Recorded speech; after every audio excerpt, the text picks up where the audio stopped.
அதிமுக கூட்டணி கட்சிகளின் செயல் வீரர்கள் கூட்டத்தில் பங்கேற்று பேசிய தேமுதிக பொருளாளர் திருமதி பிரேமலதா விஜயகாந்த், எம்ஜிஆர் பாடலைத்தான் விஜயகாந்த் விரும்பி பாடுவார் என்று கூறி அதற்கு உதாரணமாக நடிகர் சிவாஜி கணேசனின் ஒளிமயமான எதிர்காலம் என்ற பாடலை குறிப்பிட்டதால் பெரும் சலசலப்பு ஏற்பட்டது.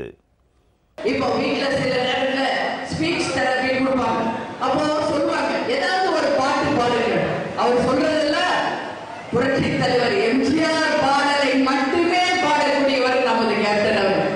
இன்னைக்கு கேப்டன் படத்திலேயே எத்தனையோ பாடல்கள் இருந்தாலும் புரட்சி தலைவர் எம்ஜிஆர் பாட்டதா அவர் தினந்தோறும் பாடிட்டு இருப்பார். அதுல அவர் மிகவும் விரும்பி பாடுறது ஒளிமயமான எதிர்காலம் இனி நமக்கு இருக்கிறது என்பதை புரட்சி தலைவர் பாடுறது. ஒளிமயமான எதிர்காலம் என் உள்ளத்தில் தெரிகிறது. இந்த உலகம் பாடும் பாடல் ஓசை காதில் விழுகிறது.